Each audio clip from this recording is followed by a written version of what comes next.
제15장.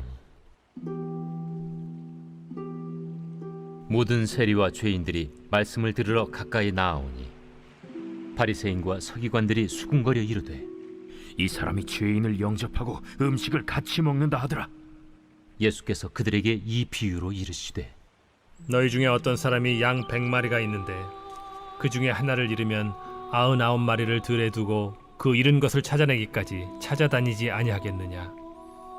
또 찾아낸즉 즐거워 어깨에 메고 집에 와서 그 벗과 이웃을 불러 모으고 말하되, 나와 함께 즐기자. 나의 잃은 양을 찾아내었노라 하리라. 내가 너희에게 이르노니 이와 같이 죄인 한 사람이 회개하면 하늘에서는 회개할 것 없는 의인 99으로 말미암아 기뻐하는 것보다 더하리라. 어떤 여자가 10 드라크마가 있는데 하나를 잃으면 등불을 켜고 집을 쓸며 찾아내기까지 부지런히 찾지 아니하겠느냐. 또 찾아낸즉 벗과 이웃을 불러 모으고 말하되, 나와 함께 즐기자. 잃은 드라크마를 찾아내었노라 하리라. 내가 너희에게 이르노니 이와 같이 죄인 한 사람이 회개하면 하나님의 사자들 앞에 기쁨이 되느니라. 어떤 사람에게 2 아들이 있는데 그 둘째가 아버지에게 말하되, 아버지여, 재산 중에서 내게 돌아올 분깃을 내게 주소서 하는지라.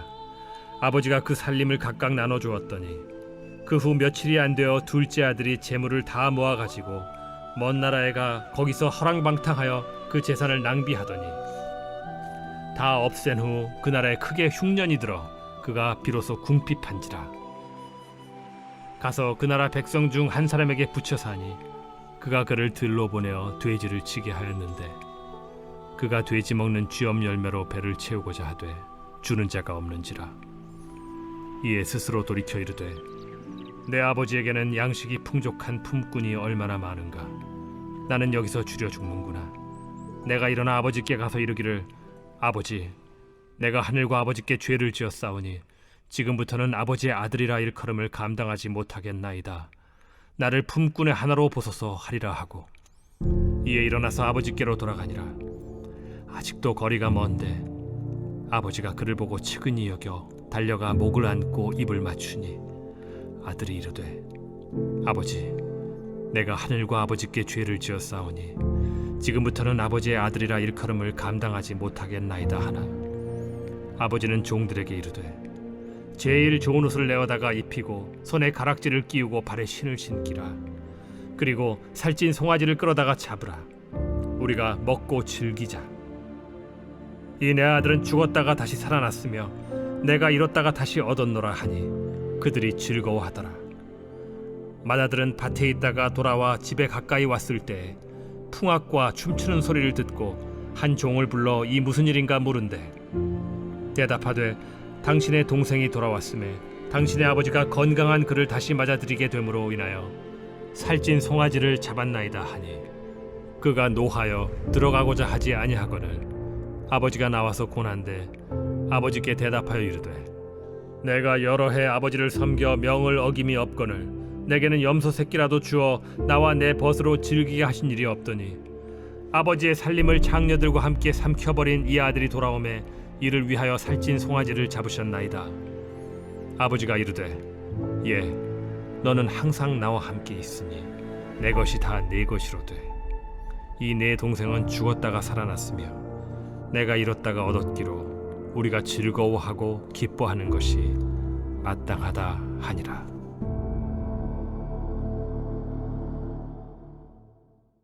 인자가 온 것은 잃어버린 자를 찾아 구원하려 함이니라.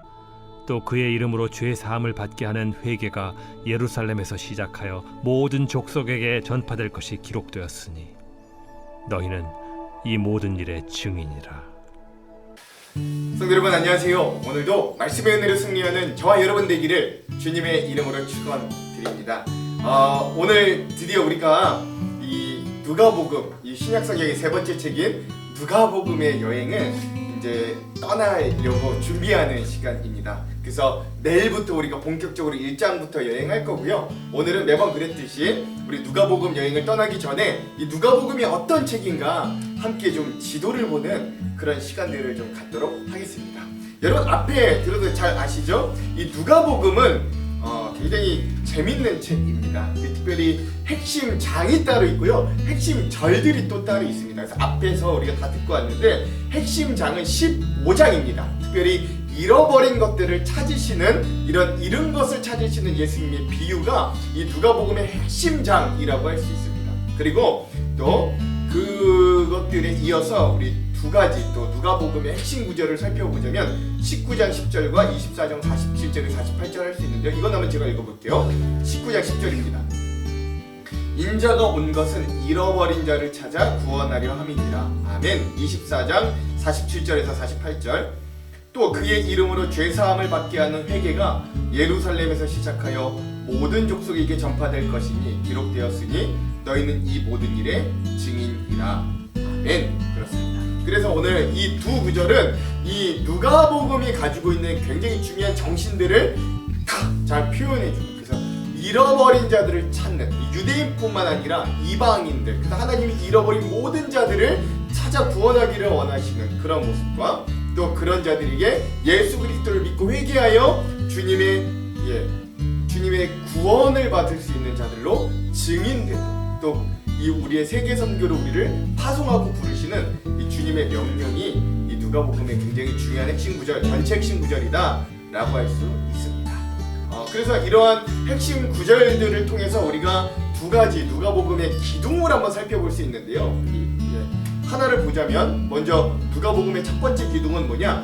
인자 되신, 즉 사람의 아들이 되셨던 예수님을 전하는 그런 따뜻한 복음서, 그런 어떤 휴머니즘이 가득한 복음서가 바로 누가복음이다 라고 할 수 있게 굉장히 따뜻합니다, 시선이.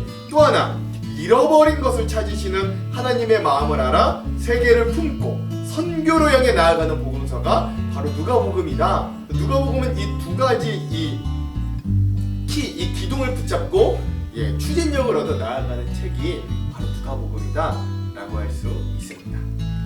그래서 누가복음은요, 이 누가복음의 저자 누가 선생님은 성경의 저자 가운데 유일하게 이방인입니다. 그렇죠? 이방인이에요. 다 이스라엘 백성들, 하나님의 선택받은 자들이 썼는데 유일하게 이방인이 성경을 쓴 유일한 책입니다.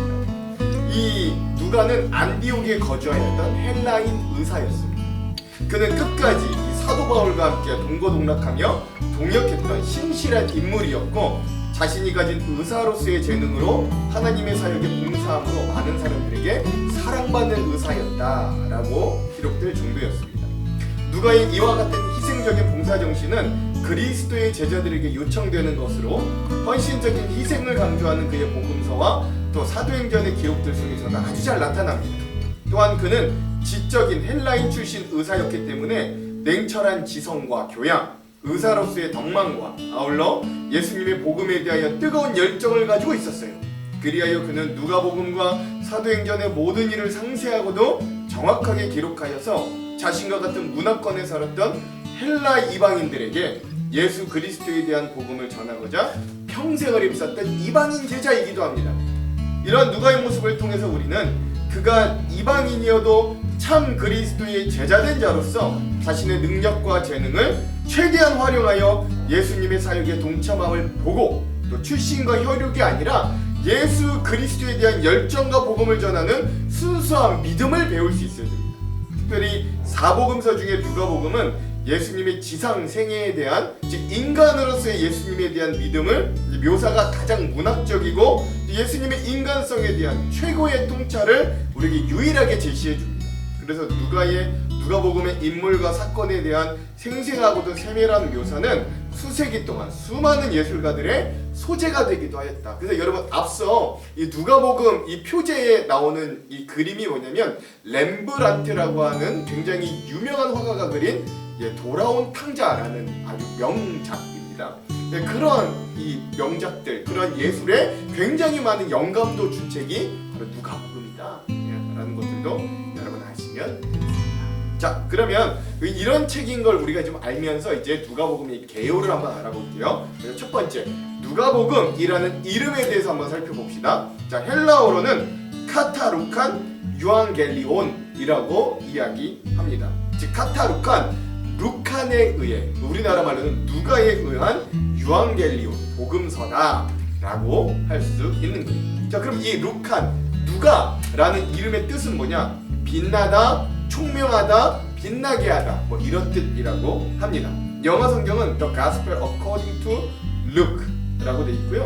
한글 성경은 그래서 우리 음역대로 누가에서 누가복음이라고 쓰여졌다라는 것들도 우리가 잘 아시면 되겠습니다. 자, 그러면 이 누가복음의 두 번째, 누가복음의 저자를 한번 살펴볼게요. 저자는 사랑받는 의사 누가가 지었습니다. 성경의 저자 중에 근데 특이한 건 유일한 이방인 저자였어요. 유대인들, 이스라엘 백성이 아니라 유일한 이방인 저자가 바로 이 누가복음의 사랑받는 의사 헬라인 누가였다. 예, 근거는 세 가지입니다. 첫 번째, 골로새서 4장 14절 누가가 사랑받았던 의사였음을 증언해요. 골로새서 4장 14절 사랑받는 의사 누가와 또 데마가 너희에게 문안하느니라. 아멘. 이렇게 돼 있습니다. 두 번째, 누가복음과 사도행전의 저자가 같거든요. 왜냐하면 수신자가 똑같습니다. 데오빌로 가까이요 라고 하는 거 똑같고, 또 하나 사도행전이나 이 누가복음, 사도행전에 보면 이 사역의 현장에 자꾸 우리라는 이 글쓴이의 우리라는 표현이 등장하는데, 그가 그 사도 바울과 자기를 우리라고 엮어 같이 동역했다라는 걸 알 수 있어요. 근데 디모데후서 4장 11절, 빌레몬서 1장 24절에 보면 누가가 끝까지 바울과 동행하고 선교행을 같이 했다는 걸 알 수 있습니다. 자, 디모데후서 4장 11절 누가만 나와 함께 있느니라. 내가 올 때 마가를 데리고 오라. 그가 나의 일에 유익하니라. 아멘. 빌레몬서 1장 24절 또한 나의 동역자 마가, 아리스다고, 데마, 누가가 문안하느니라. 아멘. 즉 누가복음과 사도행전을 지은 이 저자는 이 바울과 함께 이 선교 여행을 끝까지 함께 했던 사람, 가장 유력한 건 누가다라고 할 수 있는 거죠. 또 하나, 세 번째, 누가복음과 사도행전에는 전문적인 의학 용어, 즉 약의 이름이라든가 치료라든가 아니면 질병 등과 같은 용어들이 한 300회 이상 사용되었다고 합니다. 굉장히 많이 쓰인 거예요. 이는 본서의 저자가 의사이지 않으면 불가능한데, 이 누가복음과 사도행전의 저자가 의사 출신이고 그 의사가 사도 바울과 동행한 주치의였음을 선명하게 나타나는 증거가 되더라. 그러므로 사랑받는 의사 누가가 누가복음과 사도행전의 저자라는 게 거의 확실하다라는 것들을 우리가 좀 알 수 있습니다. 자, 세 번째, 그러면 이제 누가복음은 언제 쓰였냐? 기록 연대를 한번 살펴봅시다. 누가복음의 저작 시대는 주후 예수님이 오신 후에 61년에서 63년경으로 추정합니다. 이것도 세 가지 근거가 있는데요. 첫 번째, 누가복음은 이 전편이라고 할 수 있어요. 후편이 뭘까요? 사도행전인데 누가복음 그 후편인 사도행전보다 전에 쓰여진 것이 확실하니까 사도행전이 쓰여진 것이 보통 짧게 보면은 주후 63년으로 보거든요. 그러니까 63년 앞에 쓰여질 것이다. 이거는 확실해 보입니다. 두 번째, 그 누가복음이 또한 마가복음을 참고해서 쓰여졌어요. 그러면 마가복음의 가장 빠른 저작 시기를 주후 58년으로 보거든요. 그러니까 58년보다는 뒤일 것이다. 63년은 앞이고 58년보다는 뒤일 것이다 라고 하는데, 마지막 세 번째 중요한 핵심 근거는 사도 바울이 로마에 체류 중이던 시기가 주후 61년에서 63년이니까 이 앞에 있는 이 세 가지 모든 조건들을 종합해 보면 누가복음은 아마도 주후 61년에서 63년경에 쓰여질 것으로 많은 학자들과 많은 목사님들이 추측한다라고 보시면 되겠습니다. 자, 그러면 이 누가복음의 주제 우리가 네 가지를 함께 좀 살펴보도록 할게요. 자, 먼저 첫 번째 주제는 무엇이냐? 인자, 즉 사람의 아들로서의 예수 그리스도의 모습을 볼 수 있고, 이게 어떤 의미인가를 좀 알 수 있어야 돼요. 이 누가복음이 쓰였을 당시의 상황은 로마가 전성기를 달리던 시기였습니다. 이 로마의 치세 아래 로마의 황제들이 곧 그 모든 식민지들과 이 로마 시민들에겐 신이었고, 그 신이 세운 제국은 영원할 것이라고 선언하면서 그 황제와 그가 세운 로마에 충성할 것을 모든 백성과 식민지들에게 강요하고 있었습니다. 그러나 로마 제국 내에 많은 사람들은 그것과는 별개로 노예로 팔리고 굶주리고 매맞고 박해를 당했습니다.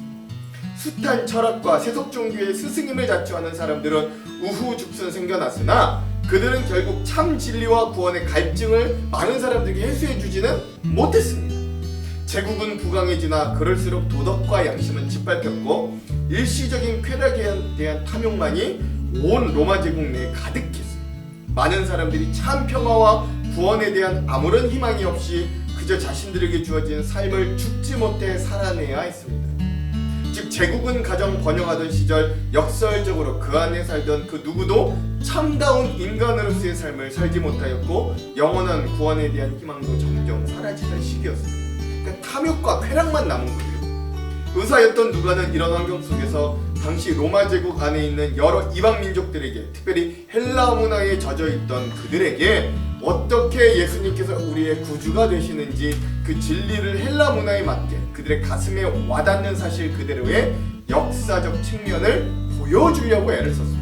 그래요, 누가는 인간의 몸을 입고 우리에게 찾아오신 예수 그리스도 안에서 모든 인간은 인생의 모든 근원의 문제인 죄의 문제를 해결받을 수 있음을 알려주는 거예요.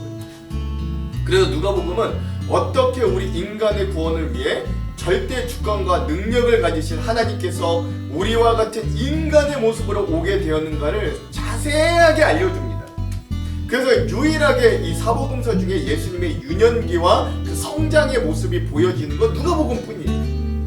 누가복음은 세례 요한의 잉태와 출생으로 시작하여 예수님의 생애, 그리고 사도들의 활약과 바울의 로마 투어까지 이르기까지 한 60여 년이 넘는 기독교의 이 초창기, 태동기의 중요한 역사를 담고 있는 초대교회의 아주 유일한 자료가 됩니다.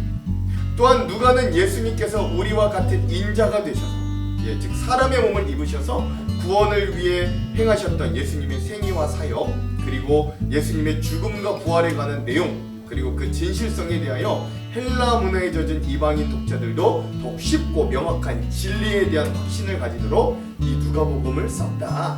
그렇게 쓰여진 책이다. 오늘 우리에게도 어쩌면 되게 와닿을 수 있는 책이다 라는 것들을 여러분 좀 기억하면 좋겠습니다. 자, 두 번째 주제. 그래서 이 누가복음은 특별히 연약한 인간에 대해 따뜻하고 사랑의 시선으로 바라본다 라는 것들을 좀 알 수 있어요. 이게 두 번째 주제예요. 누가복음은 다른 복음서들에 비해 각계 각층의 사람들 모두의 구원과 인간 사회의 모든 문제들에 대한 예수님의 세심한 관심, 그리고 그에 대한 가르침에 큰 집중과 관심을 보여줍니다. 누가는 의사였는데 그래서 그의 시선은 언제나 병자나 약자의 벗이 되는 것을 배웠을 거예요. 성령님은 이러한 누가 선생님의 장점을 활용하여 누가복음을 저작하게 하셨습니다. 특별히 굶주림과 질병 등 육체적으로 고통받는 사람들, 그리고 노예나 세리, 이방인과 여자들 등 종교적으로 또는 사회적으로 소외받는 사람들을 대상으로 하는 예수님의 사역과 가르침을 굉장히 자세하게 소개합니다. 그러므로 누가복음에 나타난 예수님의 모습은 동정심이 많은 인자의 모습이었어요. 누가복음에 등장하는 예수님의 비유는 그래서 인정미가 아주 풍부합니다. 사람다움이 있는 거예요. 선한 사마리아인의 비유, 잃어버린 양의 비유, 잃어버린 은화, 잃어버린 둘째 아들 탕자의 비유는 그 모습이 아주 인정이 많죠. 그리고 여성과 아이들, 가난한 자들에 대한 기사가 누가복음에는 굉장히 많이 등장합니다. 복음서에 기록된 12명의 여성에 관한 이야기 중에 9명의 기록이 바로 이 누가복음에 있어요. 그래서 누가복음을 여성의 복음, 때로는 아이들과 가난하고 소외된 자들의 복음서라고 부르기도 해요. 또한 누가는 여기서만 멈추지 않고 한 발짝 더 나아가 부와 권력을 소유한 사회적으로 상류 계급에 속한 사람들로 하여금 너희들이 그리스도의 제자가 되었다면 소외된 자들, 연약한 자들, 가난한 자들에 대한 헌신과 봉사의 삶을 살도록 또한 인도하는 역할도 합니다.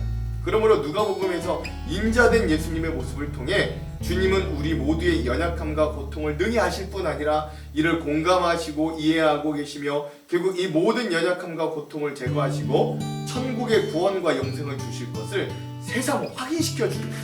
또한 따뜻한 사랑의 시선으로 예수님의 이야기를 전하는 책, 그리하여 약자들, 연약한 자들, 아픈 자들, 소외된 자들을 향한 따뜻한 시선이 담긴 책이 바로 누가복음이다. 이게 누가복음의 두 번째 주제다라고 할 수 있겠습니다. 세 번째 누가복음의 주제는 기도와 성령님의 역사에 대한 관심이 굉장히 지대한 책이 바로 누가복음이다. 이건 사도행전까지도 이어집니다. 자, 첫 번째, 중요한 순간마다 누가복음은 기도하는 예수님의 모습을 어김없이 보여줍니다. 누가는 예수님의 기도를 9가지로 기록하고 있는데 그 중에 2가지를 제외한 나머지 기도들은 다른 복음서에는 없는 누가복음에만 있는 것들이에요. 예수님이 기도하는 모습 중에 예수님도 이 땅에서 사역을 감당하시며 대부분 중요한 사건들 전과 후로 기도하시고 예비하시고 기도로 마무리하시는 본을 보여주십니다. 그러므로 신약 성경의 사복음 중에 누가복음은 기도를 굉장히 강조합니다. 가장 강조해요. 누가복음은 다른 복음서보다 예수님께서 기도에 대해 가르치신 것과 예수님의 기도와 기도에 대해 더 많이 말씀을 하고 있다. 그러므로 누가복음의 기도는 누가복음 전체의 핵심 사건으로 자리하고 있다라고 할 수 있습니다. 이게 표를 보시면 알겠지만 9가지나 어떻게 나오냐면 3장 요단강 세례를 받을 때 예수님이 기도하셨고 5장 하루 일과를 마치면서 기도하셨고 6장 12제자를 택하기 전에 예수님이 기도하시고 9장 베드로의 고백과 자신의 죽음과 부활에 대해 말씀하시기 전에 기도하고 또한 9장 변화산에서 변화되시며 기도하셨고 10장 70인의 제자들을 전도여행을 보내고 보호할 때도 기도하셨고 11장 주기도문을 가르쳐 주시기 전에도 기도하시고 22장 겟세마네 동산에서 땀방울이 핏방울이 되기까지 기도하셨고 23장 십자가 위에서도 하나님께 2번이나 기도하시는 모습 계속해서 예수님이 기도하는 장면들을 우리에게 보여주시더라 라고 하는 것 그만큼 기도가 중요하다는 거죠. 또한 밤중에 찾아온 친구 또는 불의한 재판관을 찾아가는 이 과부 그리고 세리와 바리새인의 기도를 비교하면서 이 기도에 대해 누가복음에만 나오는 내용들도 이렇게 존재하더라. 그러므로 우리는 이 누가복음의 여행을 떠나며 우리도 이런 누가 선생님이 강조했던 것처럼 기도의 자리를 회복하기를 힘써야 된다라는 걸 알 수 있습니다. 이 세 번째 주제에서의 두 번째는 누가복음은 또한 기도뿐만 아니라 예수님의 생애와 더불어 성령님의 역사에 대해서도 자세하게 설명해 줍니다. 화면을 보시죠. 예수님의 탄생이 성령의 일하심에 의해 이루어지고요. 예수님이 세례받을 때도 성령님이 예수께 직접 임하시고요. 광야에서 시험 받을 때도 성령의 충만하심을 입어 성령님께 이끌려 받았고요.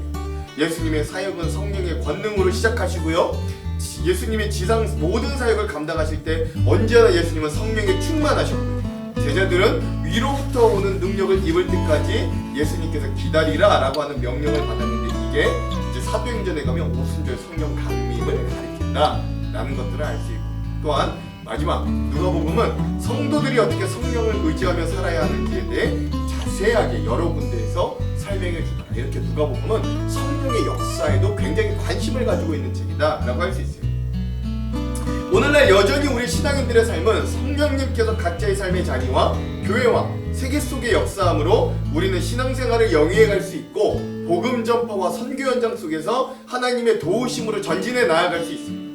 특별히 누가복음에 나타난 성령님의 역사는 그리스도인들이 구원받는 길에 중요한 기능을 하고 거룩한 영으로 사람들에게 임재하여 그들에게 구원을 주시고 영생을 주시고 회개를 더하여서 개인과 교회 가운데 큰 역사를 이루어 가심을 보여줍니다. 이런 성령님의 역사하심을 발견함으로 우리도 성령님과 동행함으로 충만하심과 권능을 입는 귀한 말씀의 여행, 즉 기도하는 예수님의 모습을 통해 기도의 자리를 메우고 성령의 역사하심을 보고 우리도 도전을 받아 우리도 여전히 성령 충만한 성령의 인도하심을 받는 그러한 여행이 바로 누가복음의 여행이 되기를 간절히 소망합니다. 이게 세 번째 주제예요. 마지막 네 번째 주제는 유일한 이방인 출신 성경 저자의 세계 선교를 향한 꿈이라고 할 수 있습니다. 특별히 이 누가복음의 저자인 누가 자신도 이방인 출신이기 때문에 그의 시선은 유대 사회에만 머무르지 않고 전 세계 이방인들을 향해 상대합니다. 따라서 예수님의 족보를 쓸 때도 마태복음은 다윗을 거쳐 아브라함까지만 거슬러 올라가지만 누가복음은 인류 최초의 아담까지 거슬러 올라가 그 이상 하나님이시다 라고까지 기록하는 거예요. 즉 누가복음이 전하는 예수님은 이방인들에게 비추는 빛이고 그 복음은 온 세상에 미칠 큰 기쁨의 좋은 소식으로 모든 사람들을 구원하시기 위한 예수님의 희생과 구원의 일이 되는 거예요. 그러므로 누가복음은 세계 선교를 향한 사도행전의 준비이자 전반전이 되더라 라고 하는 것입니다. 이런 누가복음의 핵심 장과 핵심 구절을 말하려면 다음과 같이 말할 수 있는데 먼저 누가복음의 핵심 장은 15장으로 잃어버린 것, 즉 잃어버린 양, 잃어버린 드라크마 동전, 잃어버린 둘째 아들인 탕자를 찾으시는 주님의 모습을 말해줍니다. 누가복음은 이스라엘 백성은 물론이고 사마리아인을 비롯하여 이방인들, 영적으로 하나님을 떠나 방황하는 모든 자들, 육체적으로 고난받는 병자들과 가난함과 사회적 기준에 미치지 못하여 소외받는 모든 자들을 잃어버린 자들이라는 범주로 묶어냅니다. 즉 하나님께서 만드신 최초의 아담의 후손이며 결국 하나님의 피조물이요 그의 소유였던 인류가 범죄함으로 말미암아 하나님을 떠나게 되었는데, 은혜의 하나님을 떠나 고통받는 것이 결국 하나님께는 잃어버린 자들로 비결되고, 그러므로 그들을 찾으신 하나님의 모습으로 나타나게 되는 거예요. 누가복음이 그렇다는 거예요. 그래서 하나님은 이제 당신의 하나밖에 없는 아들 예수 그리스도를 이 땅에 사람의 몸을 입은 인자로 보내셔서 잃어버린 자, 곧 죄인들을 구원하게 하셨습니다. 그래야 그 하나님은 잃어버린 것들을 찾을 때 그 기쁨이 매우 큼을 강조하시고, 죄인들을 찾아오시고 또 그들이 회개하고 자기에게 나올 때 기뻐하시는 사랑을 굳게 강조하는 거예요. 그래야 그런 하나님의 의지는 열렬한 사랑이 되어 세계의 선교와 복음 전도로 확장됩니다. 성탄의 메시지, 이 누가복음에 나오는 성탄의 메시지 1장과 2장에 나오는 것, 그러니까 예수님이 탄생하실 거라는 메시지, 또한 세례 요한의 전도 3장 18절, 예수님의 전도 4장 18절 43절 7장 22절 등, 그리고 초대교회의 활동 이후에 나올 사도행전의 5장 42절 8장 4절 등 이 복음을 전하다 라고 하는 유앙겔리조마이 라고 하는 단어가 굉장히 자주 사용하면서 세계선교의 꿈을 꾼다 라는 것들을 우리에게 알려줍니다. 이렇게 이 누가복음은 이 세계를 향한 이 선교의 꿈을 우리들에게 알려주는 책이다. 이게 4가지 주제였습니다. 여러분, 이런 주제들을 가지고 이 누가복음을 읽다 보면 굉장히 재밌게 읽으실 수 있을 겁니다. 자, 그럼 우리 마지막으로 이 5번째 누가복음의 구조를 한번 살펴보고 이제 마무리할게요. 이 누가복음은 크게 4부분으로 나뉘어질 수 있습니다. 먼저 첫 번째 부분은 인자가 되신 예수님에 대해 소개합니다. 1장부터 3장까지 인자의 출현과 어떻게 성장하시는가를 보여주는 거예요. 자, 첫 번째는 인자가 어떻게 탄생할 것인가, 예수님이 어떻게 탄생할 것인가 예고함으로 1장입니다. 두 번째, 인자가 탄생하고 그리고 유년시대를 어떻게 보냈나가 2장에 나옵니다. 세 번째, 인자 되신 예수님의 공생애를 출발하기 이전의 모습을 3장에서 보여줍니다. 자, 이렇게 예수님이 이 땅에 오시고 또 예수님이 어떻게 자라나셨고 공생의 삶을 어떻게 준비하셨나를 첫 번째 1장에서 3장까지 보여줍니다. 그리고 이제 두 번째 파트는 인자 되신 예수님의 사역을 보여줍니다. 이게 4장에서 9장까지고요. 특별히 갈릴리 지역의 중심의 사역의 모습을 보여줍니다. 여기도 이제 4가지로 나뉘는데, 첫 번째 인자, 즉 예수님의 시험과 사역의 시작이 4장입니다. 그리고 또한 이 예수님이 사역을 시작하시면서 권능과 치유, 능력과 기적을 보여주시는 게 4장에서 5장. 세 번째, 그리고 이 예수님이 갈릴리에서 가르치시고 교훈하시는 모습이 5장에서 6장. 그리고 마지막 4번째, 이 인자 되신 예수님의 사역이 확장되는 것이 7장에서 9장까지 우리에게 보여준다라고 할 수 있습니다. 자, 세 번째 파트는 인자의 배척과 가르침이라고 할 수 있고요. 10장에서 18장까지 이거는 이제 유대 지역을 중심으로, 유대 중심 지역을 중심으로 사역을 하신 모습입니다. 첫 번째는 그래서 예수님이 배척을 당하시는 인자로서의 모습을 9장에서 11장까지 보여주고요. 두 번째, 그런 배척 중에서도 이 무리와 제자들을 가르치시고 비유하시는 12장에서 18장까지의 모습을 볼 수 있습니다. 자, 그리고 마지막 큰 4번째 파트는 그런 인자 되신 예수님의 십자가 순환과 부활로 복음서가 마무리되더라. 이게 19장에서 마지막 24장까지 내용이다라고 할 수 있습니다. 첫 번째, 십자가 고난을 향하여 나아가는 인자의 모습을 19장에서 23장까지 보여주고요. 두 번째, 그렇게 십자가에서 죽으셨으나 인자가 부활하신, 예수님이 부활하신 모습을 24장에 보여주므로 이러한 누가복음이 이러한 구조로 전체가 또 되어 있다는 것도 우리가 좀 알면서 이 누가복음의 여행을 떠나면 좋을 것 같습니다. 자, 따뜻한 시선으로 연약한 자들을 바라보는 복음서, 특별히 세계 선교를 꿈꾸는 누가 선생님의 복음서, 특별히 의사이기 때문에 여러 가지 아주 세밀하고 또 우리에게 꼼꼼하게 예수님의 사역과 또 그 모습들을 우리에게 알려주는 이 누가 선생님의 이 누가복음을 함께 우리가 기쁨으로 읽고 여행했으면 좋겠습니다. 기도할게요. 하나님, 이제 내일부터 우리가 신약 성경의 3번째 책인 누가복음 여행을 떠나려고 합니다. 하나님, 이 책에 담겨진 오늘 연약한 우리를 향한 주님의 따뜻한 시선을 우리가 누리며 안식과 힘을 얻게 하시고 또한 세계 선교를 향하여 나아가 뻗어가는 그 놀라운 은혜를 우리가 도전받도록 인도하여 주셔서 기도에 힘쓰고 성령의 충만하심을 입는 귀한 여행으로 설 수 있도록 우리와 함께하여 주시옵소서. 그런 귀한 여행이 되게 하실 주님을 기대하며 예수님 이름으로 기도합니다. 아멘. 그럼 오늘은요 이 영상 이후에 어노인팅의 예수 열방의 소망 이 찬양을 듣고 마무리하도록 하겠습니다. 그럼 사랑하는 성도 여러분, 오늘 하루도 말씀으로 승리하십시오. 사랑하고 축복합니다.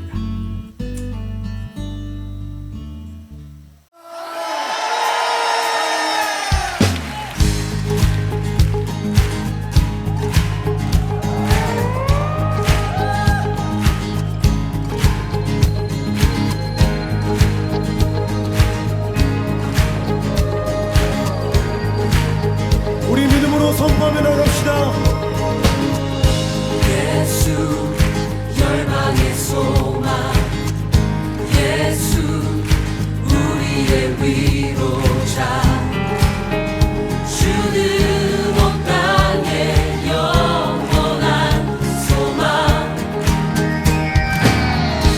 예수 어둠 속의 빛 예수 변함없는 진리 주는 온 땅에 빛이 되시네 우리 위에 죽으시고 다시 사신 생명의 주 주님만이 소망이요 변함없는 반석이라 주님만이 온 세상을 비추시네 또 죽음에서 부활하신 우리 구주 영광의 왕 주를 믿는 모든 자의 소망 되신 주를 믿네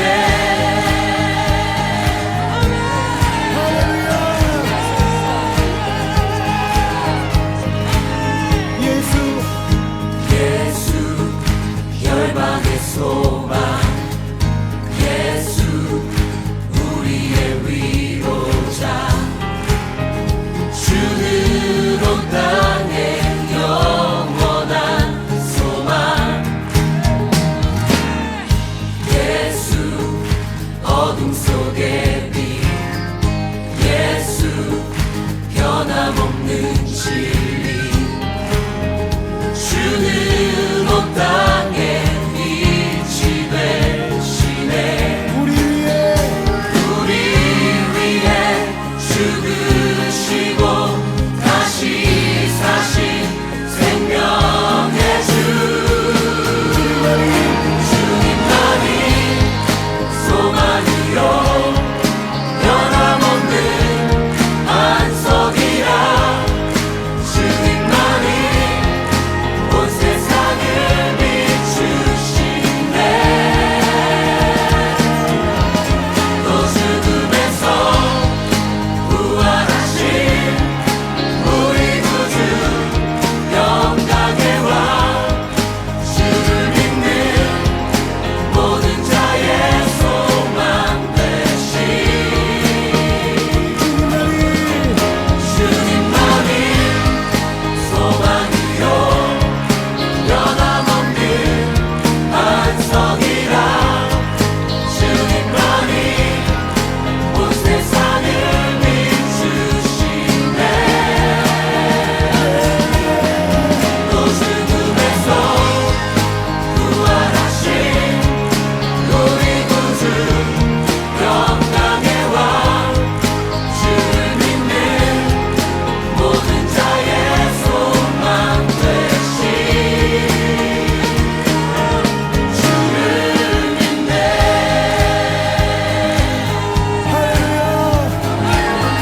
우리가 주님을 믿습니다. 할렐루야. 우리 위해 죽으시고 다시 사신 생명